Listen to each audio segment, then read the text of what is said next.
I'm over in the Regina neighborhood right off like 46 and Portland. Okay, cool. I'm in Lindale, right next to Lindale School, basically. My sister went there. I did too. 1,000,000 years ago. Yeah. It was always round. Ready? That is the round You guys white ready? school, isn't it? Yes. All right. I have 6:30. Time to get started. I know, it's warm. Who knew we would be fanning ourselves on September 29th? Good evening, everyone. Welcome to the Ward 8 City Council Candidate Forum.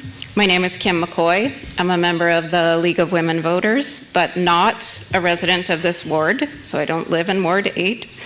I'm pleased to be moderating the forum this evening. The League of Women Voters is a volunteer organization with a long history of providing unbiased candidate and issue information that is widely used by voters regardless of political beliefs.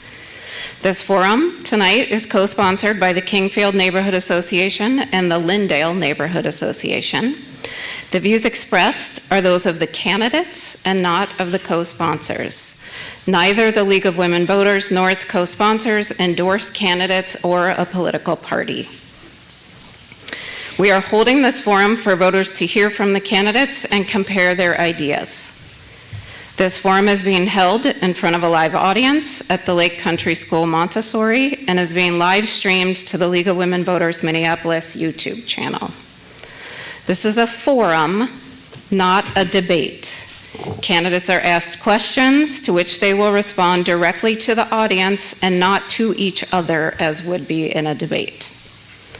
The recording of this forum will be available in its entirety after the forum and will have a closed caption option available in multiple languages. Thank you to MCN6 for the production and recording of this event. We ask that campaign buttons and t-shirts are not worn in this room and that no signs or literature be distributed during this event. I think I see a few of those, so maybe you could put those away for now. Please remain quiet while the candidates are speaking so that everyone can hear the discussion. We also ask that you hold your applause until the end of the forum so that candidates will have the maximum time to respond to your questions. Finally, as I'm sure you all expect me to say, please silence all electronic devices at this time. Ward 8 is located in the south central part of Minneapolis and includes vibrant and culturally diverse communities. The 4 candidates on the ballot for Ward 8 were invited to the forum, and Josh Basse, Philip Galberth, Soren Stevenson are with us this evening. We thank the candidates in advance for engaging in a respectful and civil discourse. Tonight's questions were collected live from attendees during the previous half hour. They were also submitted in advance from co-sponsor surveys and from the community at large. No more questions will be taken as of this time. All questions are carefully reviewed before being asked and rewritten when necessary to make sure that they are directed to all candidates, not hostile, forward-looking, and not of a personal nature. We look for a balance of topics that affect all of us both locally and in the city as a whole. To get to as many topics as possible, we limit the number of questions in each category and may consolidate questions of the same general topic. If you feel your question was not addressed, please follow up with the candidates after the forum. And finally, all submitted questions are the property of the League of Women Voters Minneapolis. We have timekeepers sitting in the front row to ensure that each candidate has the same amount of time to respond to the questions. Following the opening statements of 1.5 minutes, each candidate will have up to 1 minute to answer each question, and then at the end, they'll each have 1 minute to make a closing statement. As we ask each question, or as the candidates are responding to each question, rather, the timekeeper will hold up a card when there are 15 seconds remaining, and then a stop card when the time is up. We ask that the candidate finish their sentence and stop at that point. We expect this forum to last approximately an hour. and this will be followed with a meet and greet for you to meet the candidates. Our interpreters, Sagal Sabri and Callie Garazone, will remain at the back of the room during the forum, and they will also be present at the meet and greet to help you engage with the candidates.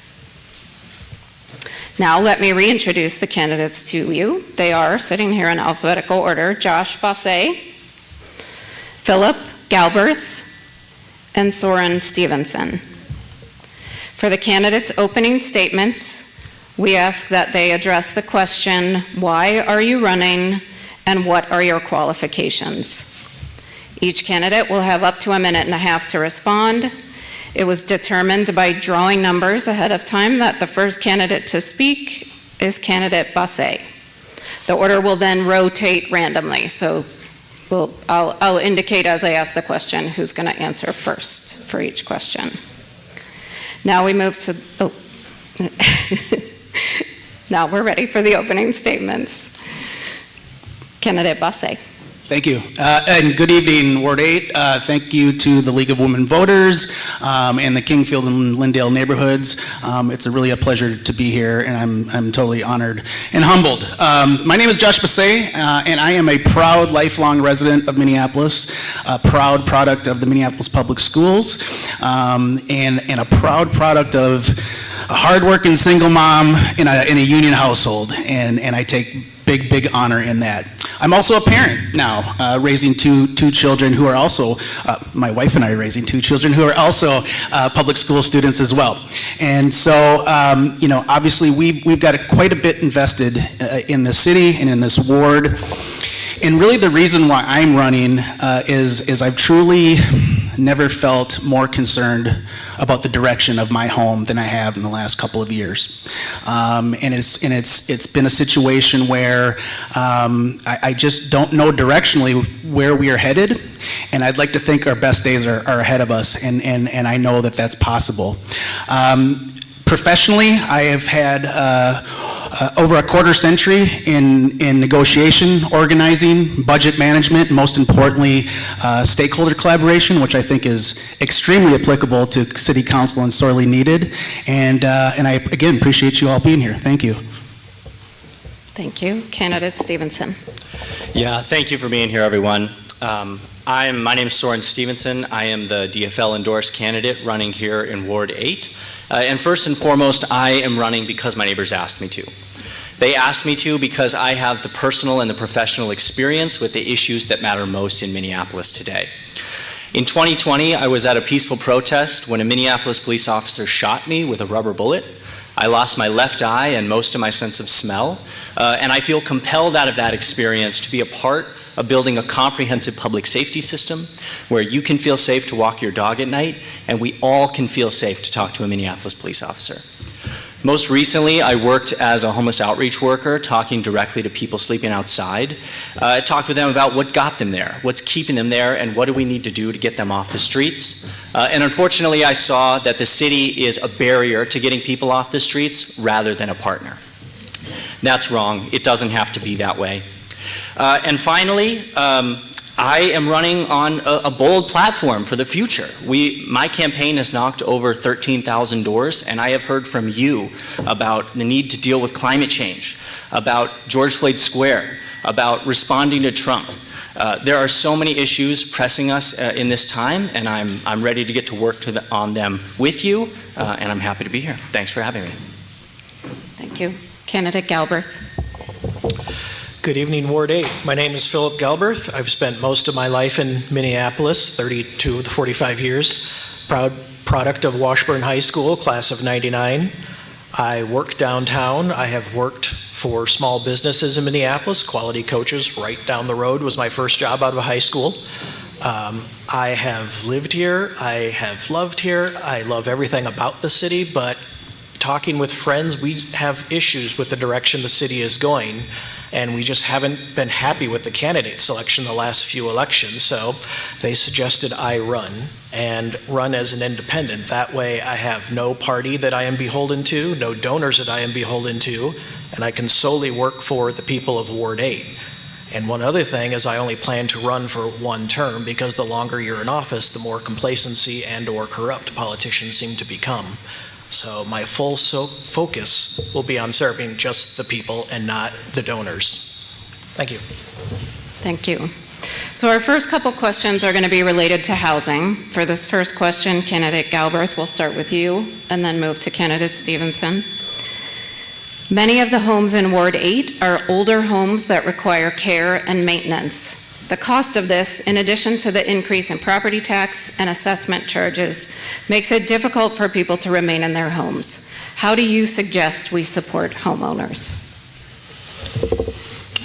One thing we have to do is help the affordability of owning a home. The home ownership was always touted as the dream for the middle class to build wealth. And as we get taxed and our homeowners insurance is going up and our property insurance is going up and property taxes are going up, it makes it harder for homeowners to stay in their home, especially a home big enough to raise a family. And I see a lot of regulation in the city that could be reduced, and taxes, like I believe this week the city council is discussing the franchise tax fee for utilities to force people to pay more money to keep cool on a hot day like this. I prefer the carrot versus a stick approach, where you could do rebates. Say if you show 12 months of reduced electrical usage, they refund your entire franchise fee instead of taxing you as punishment. Thank you. Candidate Stevenson. Yeah, this is an important question. So we have older homes, and we also have a need to switch over to electricity. There is a program to power our homes. There is a program now called the Block by Block program, which is going into neighborhoods block by block to transition them to energy efficiency and electrification. This is a way to help homeowners who are struggling to stay in their home to be able to afford to continue to live there, as well as reducing our carbon output. It's a really important program that I support. There's other ways to help homeowners stay in their homes long term. Different ways of income, splitting lots, or helping seniors put in ADUs, or something to allow seniors to be able to get a little extra income so they can stay in their home as long as they possibly can. And all of this goes without saying that we need to be growing our tax base here in Minneapolis, and I'm excited to do that with you. Candidate Busse. Yeah, so myself personally, my wife and I and my kids, we live in a 120-year-old house. And so as you can imagine, it's not a very efficient home. So I think there is an instant resolution to that, and that's to insulate our homes and to weatherproof our older homes, which has a double benefit, right, of making homes far more efficient. In addition to lowering the energy costs, which have been exponentially increased over the last year or so, just speaking as a homeowner.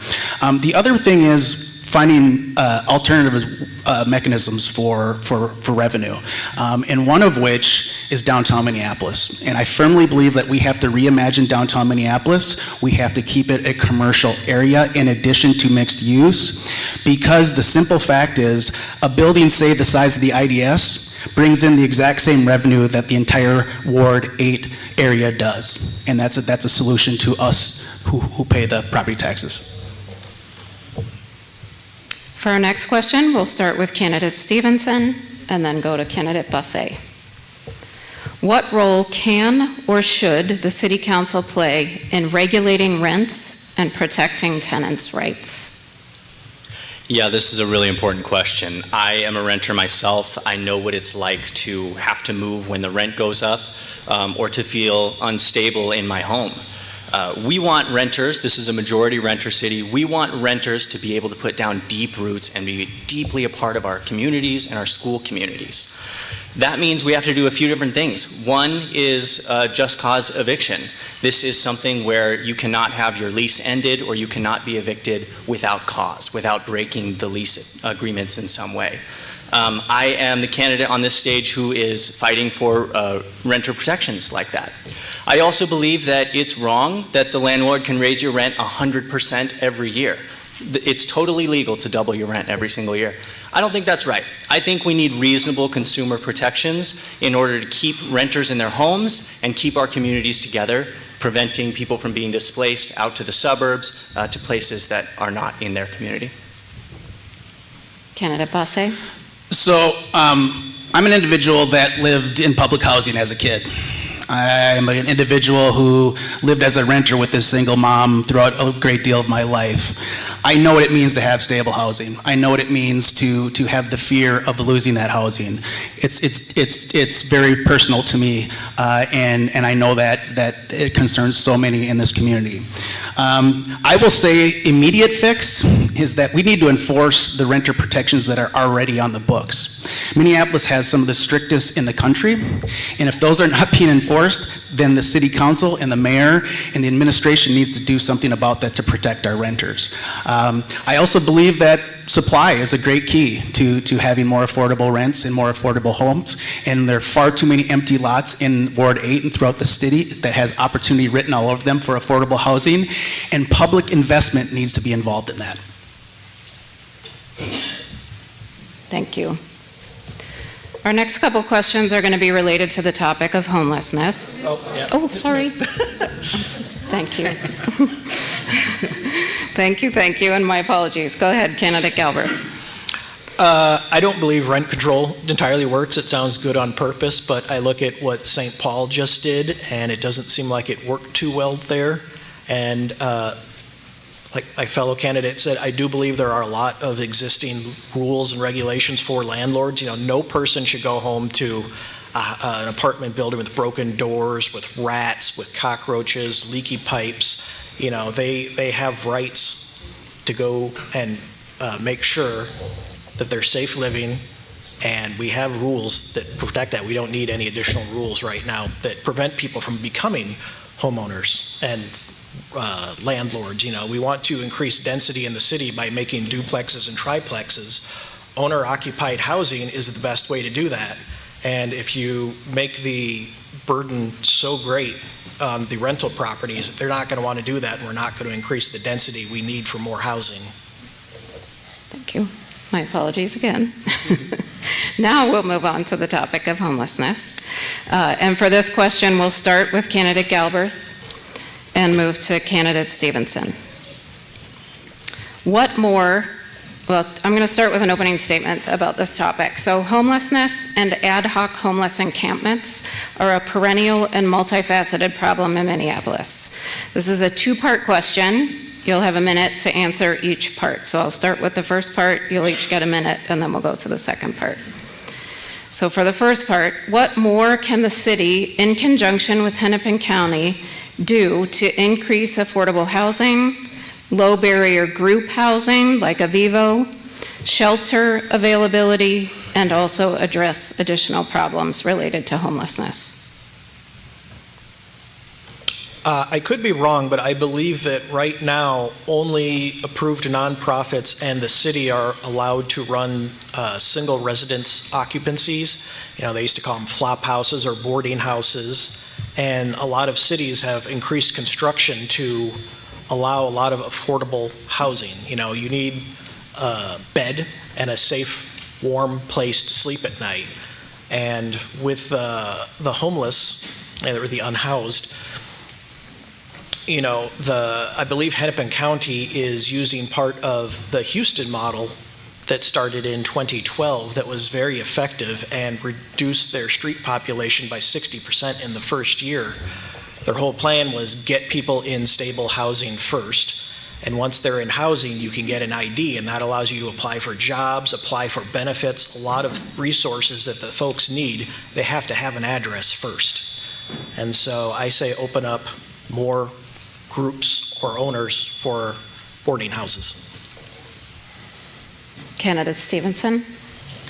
Yeah, this is a super important question. I worked as a homeless outreach worker, and so I've spoken a lot with people who are sleeping outside, and I have also personally walked people through the process of going from sleeping outside to sleeping in an apartment.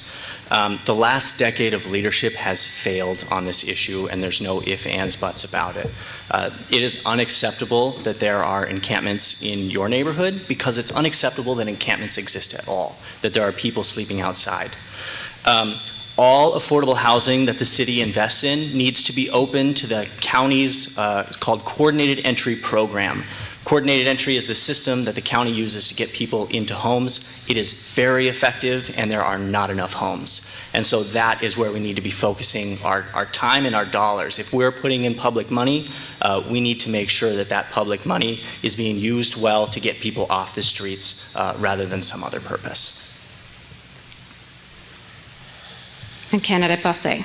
So, I have a very personal opinion on this, and that's because in relation to where my family lives. I live within blocks of the 31st Street Bridge, within blocks of the vacant lots, Wells Fargo, where some of the larger encampments were throughout the last 4 or 5 years. And it is absolutely abhorrent that folks are living in those conditions in the city of this wealth, in a country of this wealth. And this is not just a homeless crisis, this is a public health crisis. And as a parent, it's become increasingly difficult for me to explain to my children why this goes on and on and on. And I think Soren brings up a great point. There is a county connection to this. And I feel like the Hennepin County has failed us. And as a city council member, would have no issue walking across the street and talking to my county commissioner and getting this straightened out immediately. So for the next question, we're going to start with candidate Busse and then move to candidate Galbraith. When an encampment arises or is dispersed, there are concerns about neighborhood safety, surrounding businesses, and the safety of homeless people themselves. How would you address encampments in a way that prevents dispersal by providing immediate safe housing to those in the encampments and safety to the nearby neighborhood?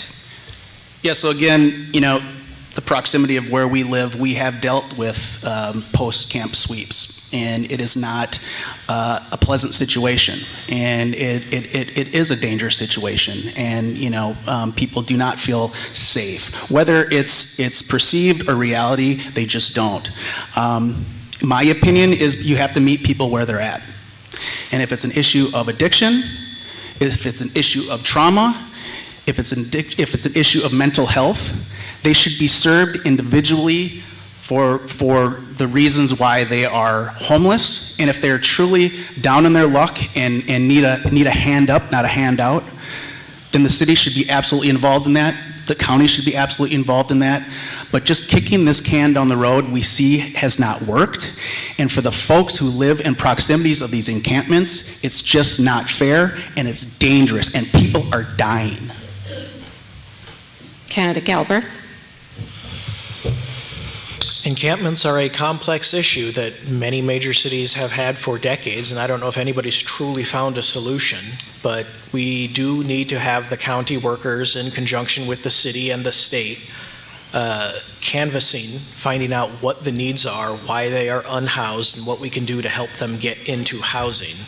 There was that tragic shooting recently where 8 people were shot, I believe, and it turns out when they arrested the guy, it was because 2 rival drug dealers were fighting over that as their turf. And the city and the police really need to do something about the drug dealers preying on the encampments, because it's only fueling the problem.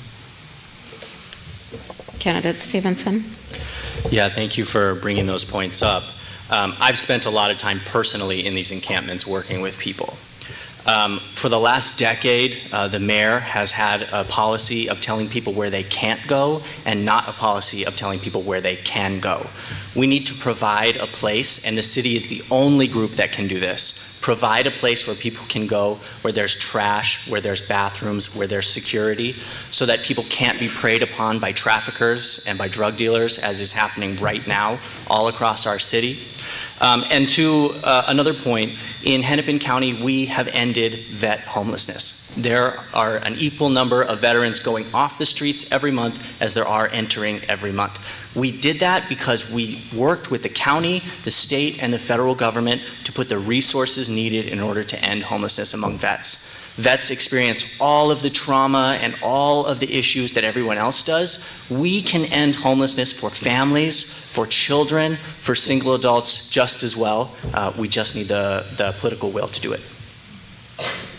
Thank you. Our next couple questions are related to transportation and infrastructure. For this next one, we'll start with candidate Stevenson and then move to candidate Busse. How would you balance the needs of drivers, cyclists, pedestrians, and public transit users while expanding accessible and safe transit options? That's a great question. Starting off, I'm endorsed by Sierra Club, the Sunrise Movement, Lead Locally, and Move Minnesota Action.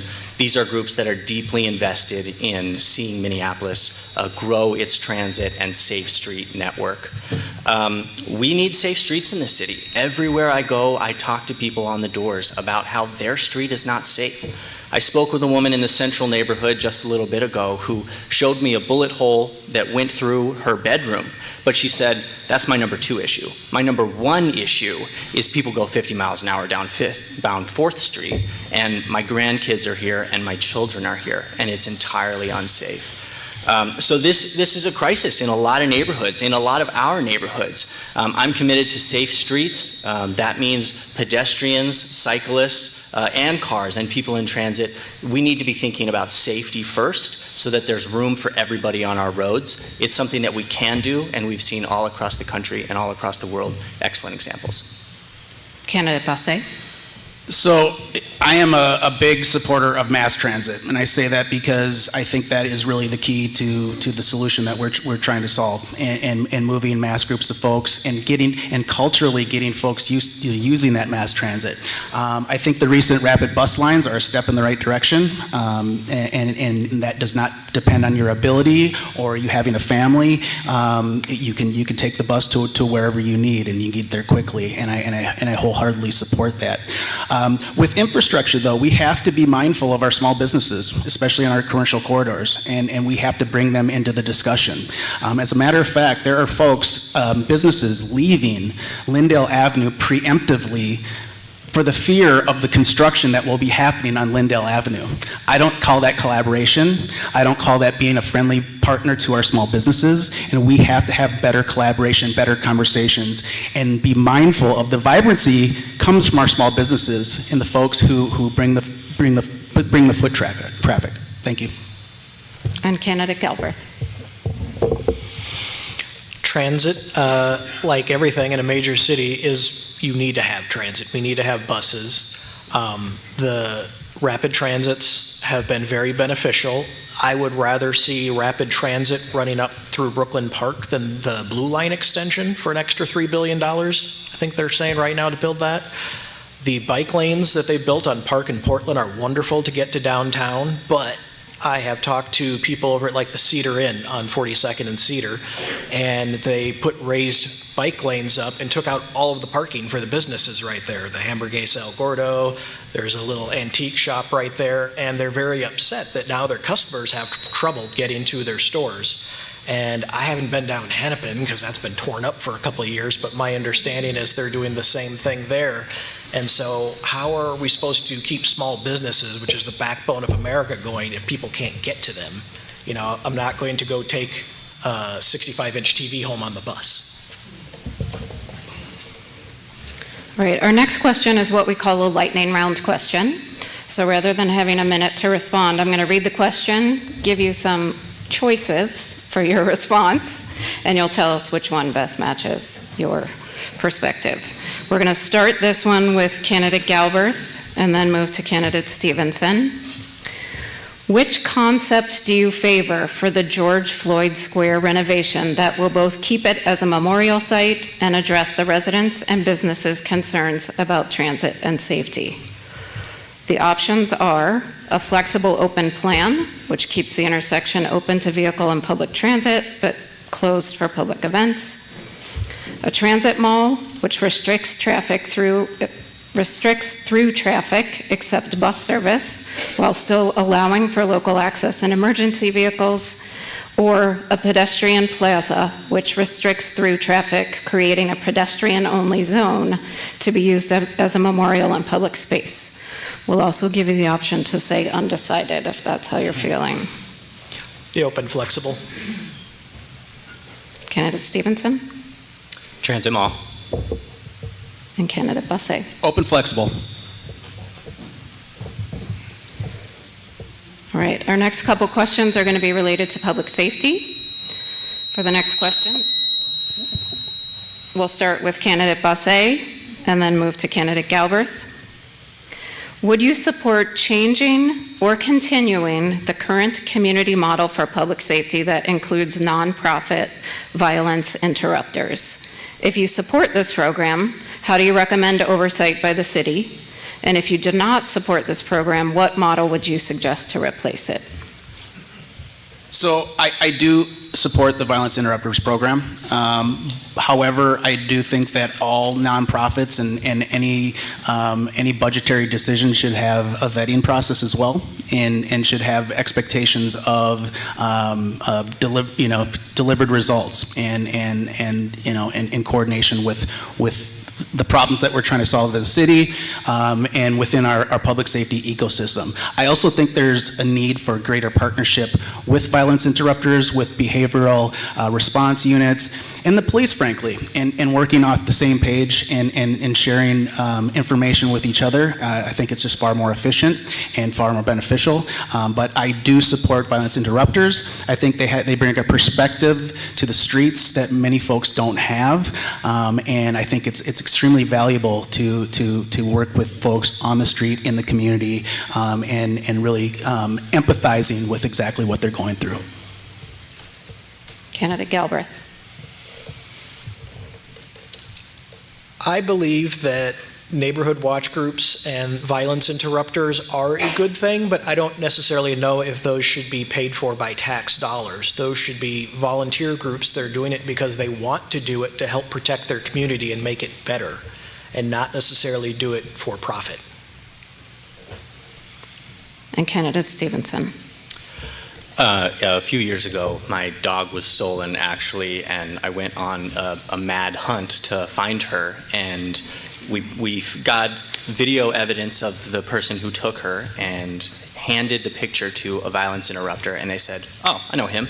He lives at Chicago and 12th, or sorry, Lake and 12th." And so we immediately rushed over there and talked to some people, and they said, "Oh, he's currently over at Lake and 35," and then rushed over there and got his best friend in the car, and went over to him and found the dog.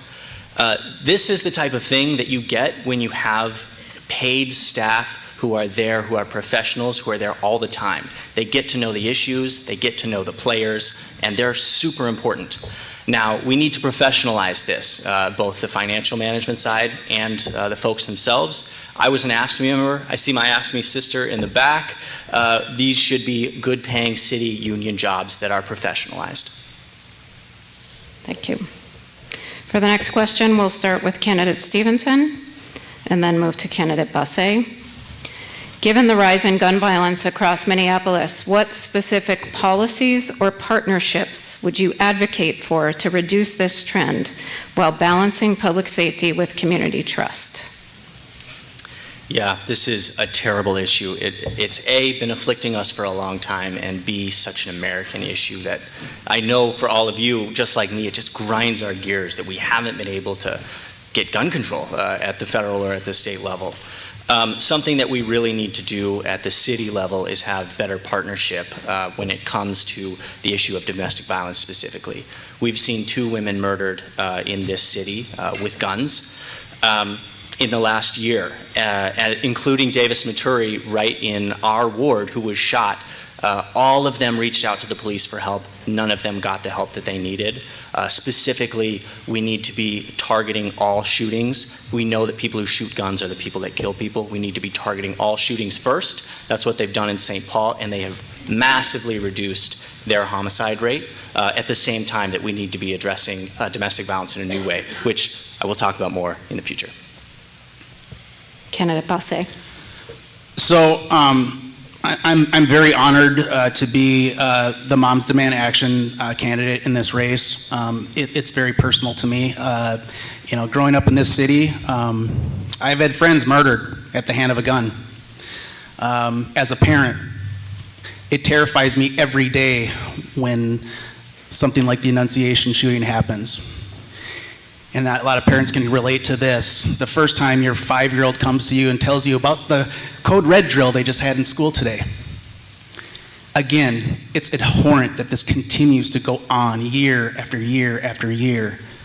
But we can make a change right here in the city. We don't have to wait for the state. We don't have to wait for the damn feds to do nothing, because you know they will not.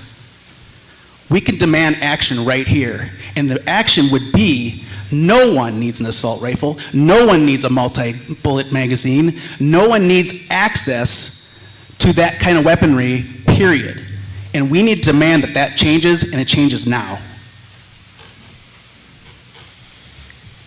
Our next question is related to immigration. We'll start with candidate Galbraith. Skip me again. Oh, jeez. I'm so sorry.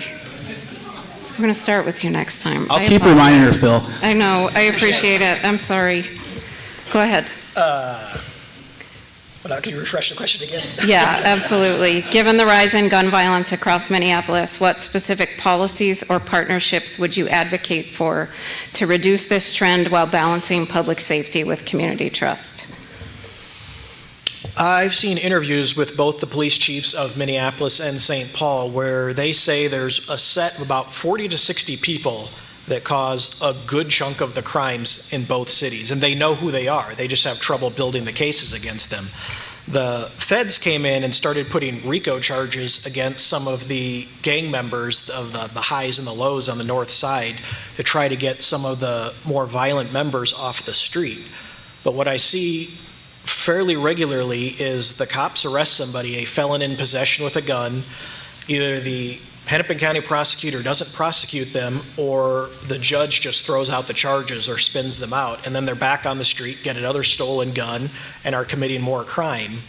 And they're kind of in violation of the social construct we have of a society if you're not going to be held accountable for anything. And if you want to stop the gun violence, you have to lock up the gun perpetrators.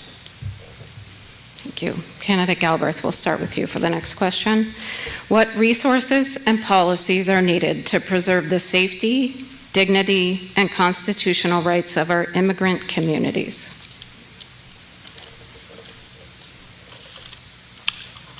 America, they always say, is the melting pot of the world. We welcome all people, all cultures, they all integrate, and it makes America better. You can go down Lake Street and find all types of wonderful restaurants from all of our immigrant neighbors that come into this country. They deserve to live here and be free and safe just like anybody else. And it gets touchy because the feds claim they're going after the hardened criminal dangerous, but instead they're arresting the guy at Home Depot that wants to do your bathroom tile, and that's just not right. And the city should not be involved in assisting ICE arresting people that are just trying to raise a family in peace. Candidate Stevenson? Yeah, this is a vital question. I hear this on the doors all the time from people worried about a hostile federal government and what Trump is going to do here. Here in Minneapolis, MPD cannot be collaborating with ICE, cannot be collaborating with these federal agents. It's unacceptable. We saw on Lake Street earlier this summer, MPD did the dirty work for ICE, and that is entirely unacceptable. And we learned in hindsight that it was an immigration raid. They did charge them with immigration charges. That is entirely unacceptable. We need MPD to be protecting our neighbors from the federal government. If there are illegal raids, MPD needs to be the one protecting citizens from illegal raids. That's the orientation we have to have. We also need to be supporting Know Your Rights trainings so that all of our neighbors know what their rights are as a human who lives in the United States. And Candidate Bosse. So, being a lifelong resident here, recent immigrants is foundational to Minneapolis. I've been here long enough to remember when East Asians were the recent immigrants and our neighbors, and the East African migration or immigration to Minneapolis. They are a part of our fabric. They are neighbors. They are our friends. They are our loved ones. But we have to start talking about contingency plans. ICE is coming. Make no doubt about that. And we need to protect our neighbors and our loved ones as much as possible, and we have to plan for that now. Meaning, we have to find safe places, we have to find attorneys that are willing to do pro bono work, and we have to defend like we never defended before and fight our asses off for our neighbors. For our next question, related to climate, we'll start with candidate Stevenson and then move to candidate Galbraith. What role should the City Council play in addressing climate change locally? And what specific climate equity and justice policies would you champion to ensure Minneapolis meets its climate goals? Yes, thank you. Again, I am endorsed by a bunch of climate groups because they know that I'm committed to this issue, and I'm committed to this issue because you have told me on the doors that this is vitally important to you. Something that we really need to do in this city is enact the block-by-block program, going block by block for energy efficiency and electrification of homes. It is vital. Our buildings are our largest source of carbon output, as well as a great way to save Minneapolitans money. This will cost us, it's being debated right now at the city, it will cost us $2 additional a month on our taxes. I, for one, think that $2 a month is a worthwhile investment for a livable climate in the future and a worthwhile investment for lowering energy-burdened households' energy burden. This is something that we can do in the city. The groups are there. We have job training in Sabathani for this program.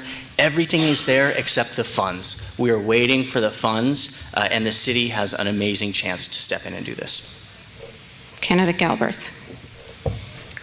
The easiest way for the city to start is to lead by example and upgrade city buildings with more solar panels, replace, city regulatory vehicles with more electric cars. I've already seen quite a few out, but let's get some more out. And maybe put up some wind towers along the river.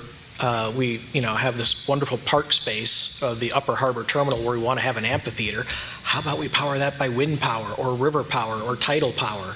We could really make use of our wonderful climate to provide power and save our carbon footprint by just having the city take the initiative first and show the residents how great it can be. Candidate Busse. So, as I mentioned, my 120-year-old house, we could start there, retrofitting the old homes, my house included, throughout the ward and throughout the city. That would be immediate and a win-win for folks on their utility bill as well. In addition to home systems, moving to heat pumps, moving to solar, moving to geothermal. These are all things that we can accomplish and we can accomplish quickly. I like to look at it as a positive spin as well. Can we put folks to work in the green economy? Can we put folks to work putting solar panels on roofs? Can we put folks to work installing heat pumps and new home systems? I think we can. And I think that's a great opportunity, and we can lead the way, and we can cut our carbon footprint immediately. Also, if we are working towards zero emissions to 2050, that is 25 years away, my friends. We do not have the electrical grid to handle that. So we need to start on that like yesterday if we truly are going to meet that goal. For our next question related to governance, we'll start with candidate Galbraith and then move to candidate Busse. What is your approach to constructively using different points of view within the City Council and with the mayor to make policy for the city?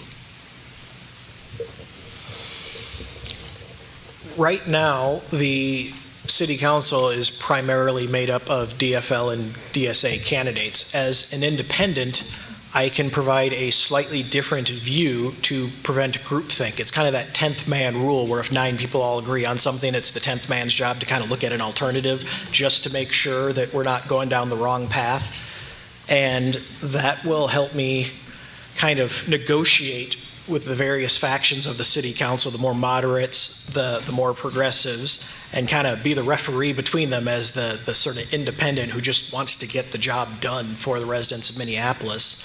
And then we, as with the strong mayor system now, kind of have to provide a bit of legislative oversight to the mayor's office in the day-to-day operations to make sure they're taking care of the policies that we are enacting for them to do. Candidate Busse. So for me, there's a couple of things, right? For one thing, we have to move away from political theater. We have to move away from us against them and trying to get a win. We have to understand that we are there to represent the folks of this ward and of this community. And, I mentioned, I was in labor and I negotiated contracts. And I negotiated contracts on behalf of my membership. It is no different serving in city council. You are there on the behalf of the folks who live here.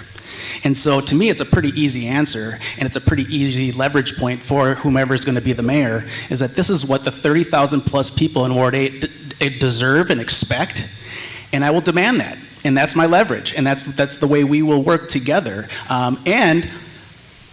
Shockingly, if you listen more than you talk, you just might figure out that you're talking about the same thing and you have the same common goals, and that's about finding common ground, negotiation, and getting things done.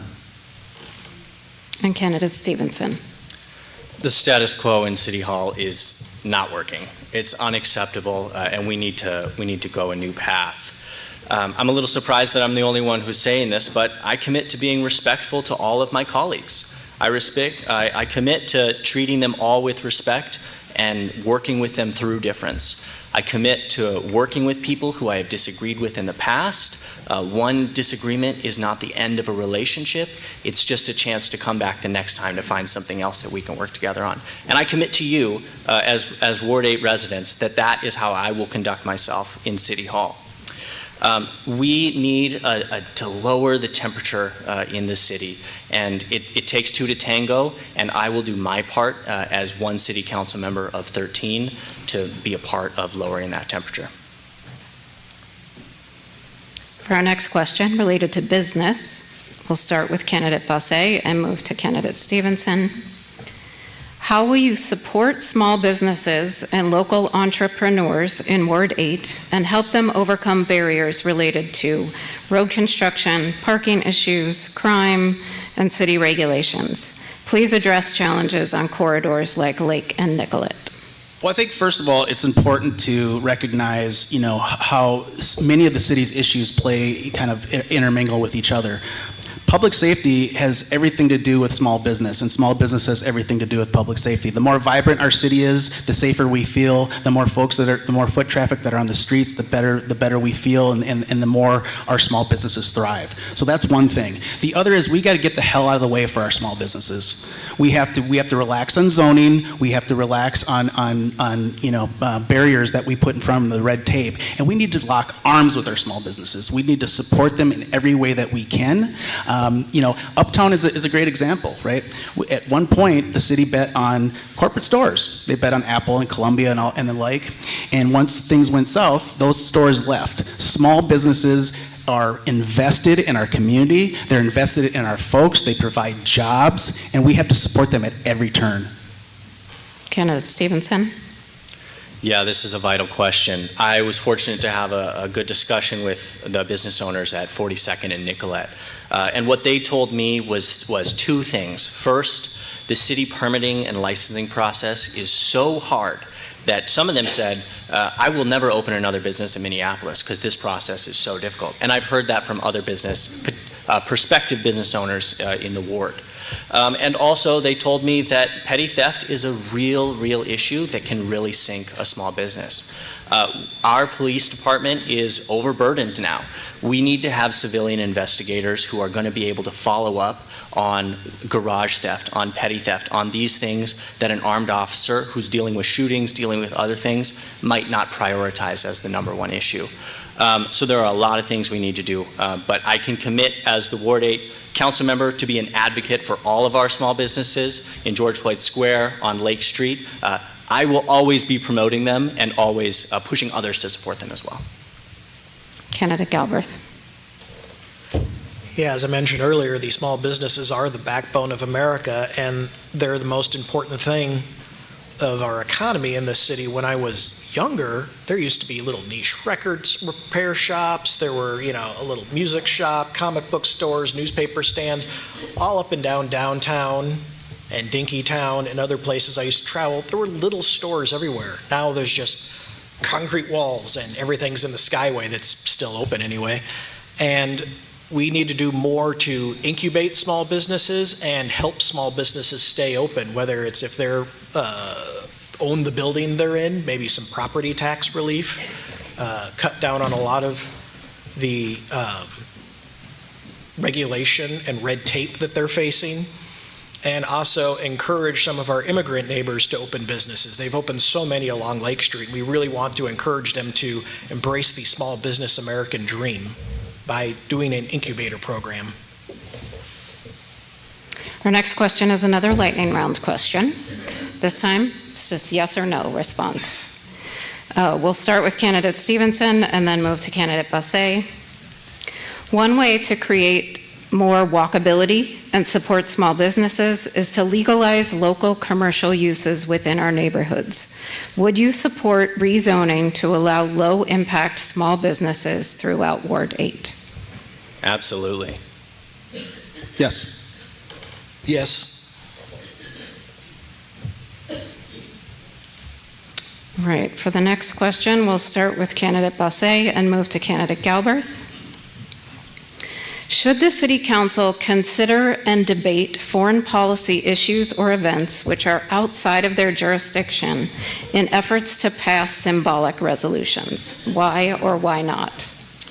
I don't think that's the priority of city administration in the city of Minneapolis, as I may have my own personal beliefs on geopolitical issues. That is not what folks sent me to city council to focus on. We have far more grave priorities in the city of Minneapolis, and I think we can spend our time in our conversation on much more pertinent issues that affect the city, like public safety, like housing, like economic opportunity, and moving our city forward. And I think again, that's not what the folks of this city sent their representatives to debate about. Candidate Galbraith? Yeah, I loathe messaging bills.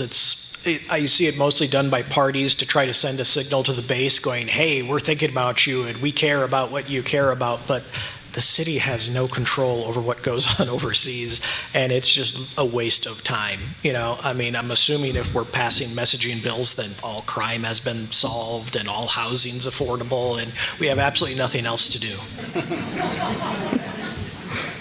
Candidate Stevenson? Yeah, my priorities are coming from you again. It's dealing with homelessness and unaffordable housing. It's climate action and preparing our city for an unstable climate future. It's public safety and police accountability. I think there is a role for the city council to be able to tell our senators and our congresspeople where we stand on an issue, but it is by no means my priority. My priority is what's happening in Ward 8. My priority is what's happening in Minneapolis. For our next question, we'll start with candidate Galbraith and then move to candidate Stevenson. The year is 2040. What are the council members still wrestling with, and what are they celebrating?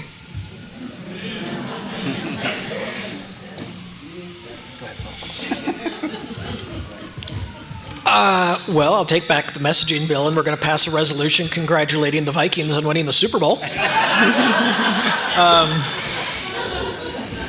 We're still, I mean, it's unfortunate, but we're still going to be grappling with the homeless problem and gun violence because many major cities have been battling it for 100 years and nobody has come up with a solution. We can mitigate it, we can try to improve it upon it, but I don't know if we'll ever get rid of it. We'll probably still be debating these same issues in 2040.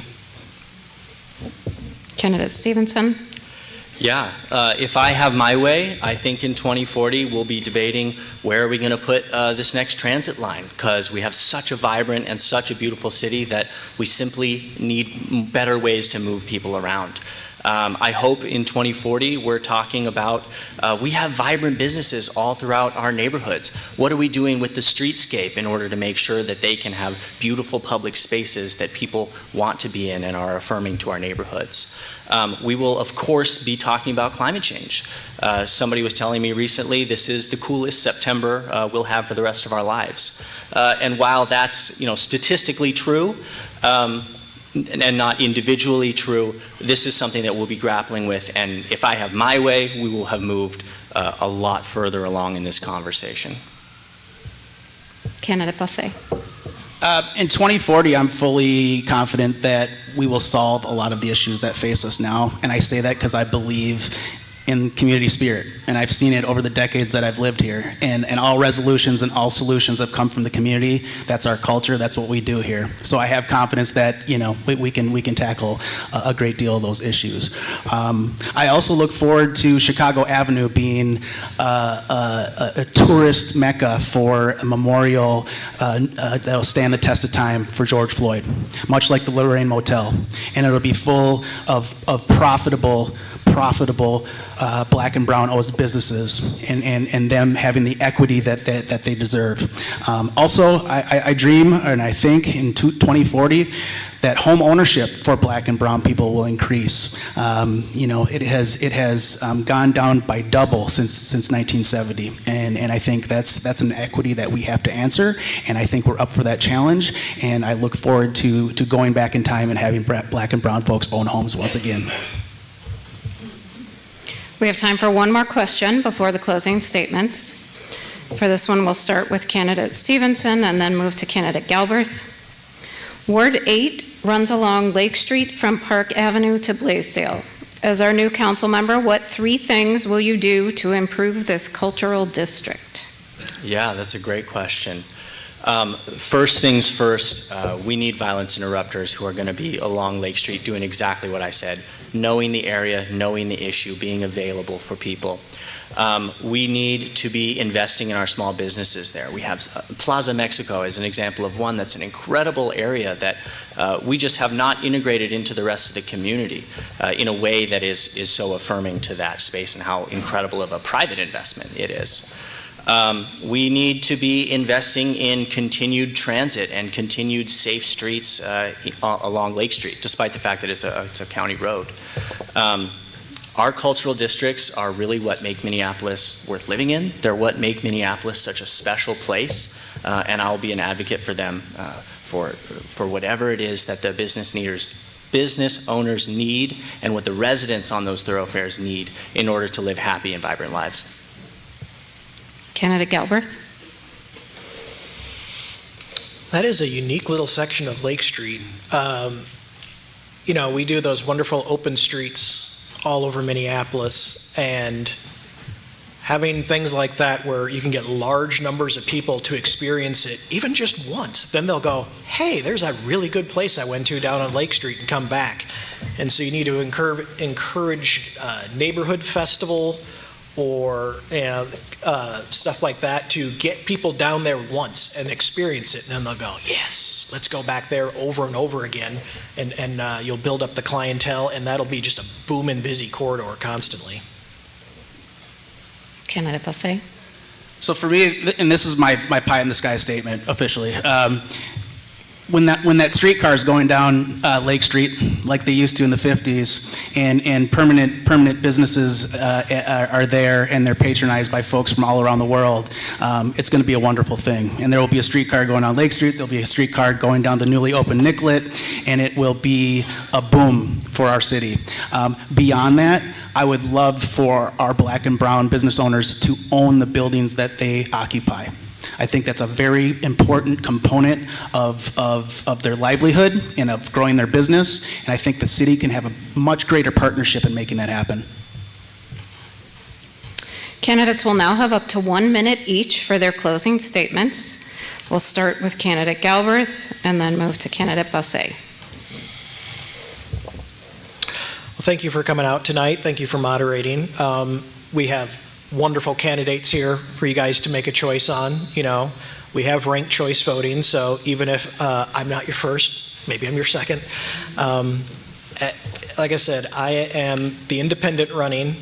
I am not a member of any party. I have no donors that I am beholden to. I want to strictly work for you for 1 term, and I'm out. And then I envision allowing another just hourly worker get the chance to have their civic duty to serve on the city council too. Let's have the guy making your latte at Starbucks, you know, be your next representative. We need more just common working people who can bring a common sense view to the city council. Candidate Busse? So for me, being, a lifelong resident and this being my dear home, I could never possibly give back to the city of Minneapolis as what it's given to me. But in that spirit, I think we should do just that. We should invest in our community. We should invest in our young folks. We should invest in our entrepreneurs. That's the way forward. That's the bright future that we will have, and I'm fully confident that the best days are yet to come.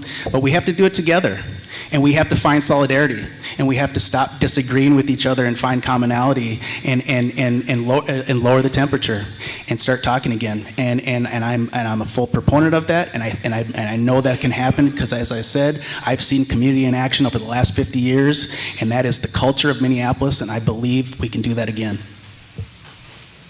Candidate Stevenson. Yeah, thank you for being here. This has been incredible. I have a vision of a city that addresses homelessness and housing affordability in a compassionate and effective way, a break from the status quo. I have a vision of a city where we're addressing climate change and adapting our city to a new climate in the future. I have a vision of a city where we are creating a comprehensive public safety system where you can feel safe to walk your dog at night and everyone can feel safe to talk to a Minneapolis police officer, no matter what they look like, where they come from, or how much money they have. I am fortunate to be endorsed by 5 unions, 11 organizations, and 15 elected officials, including the DFL. I am so grateful to have their support. I have relationships at every level of government, city, county, state, federal, ready to get to work to solve the issues that that we're dealing with most, so that we can have the vibrant and beautiful city that we know we can and should have. On behalf of all the co-sponsors, I thank the candidates for being part of the democratic process by running for office and being willing to serve our community. We hope this forum has helped voters make an informed decision with regard to the November 4th election. Remember, we use ranked choice voting for this election, where you vote for candidates in order of your preference, allowing you to rank your first choice, second choice, and third choice votes. This method can allow your vote to count toward another candidate if your favorite candidate loses. If your first choice candidate is eliminated, your vote is then moved to your second choice. We also thank you, the audience, for your participation in this forum and the democratic process. We challenge you to think about what things you can now do to further civic dialogue about the issues and encourage participation in this important election. Nonpartisan information about candidates and voting is available at vote411.org. Early voting for the general election began Friday, September 19th and ends Monday, November 3rd. The video recording of this forum will be available unedited for viewing on the League of Women Voters Minneapolis website. That's lwvmpls.org. Editing of this video is authorized only for official media reporting. Footage cannot be used in campaign publicity, and the recording is the property of the lwvminneapolis.org. At this point, you can show your appreciation for the candidates by your applause.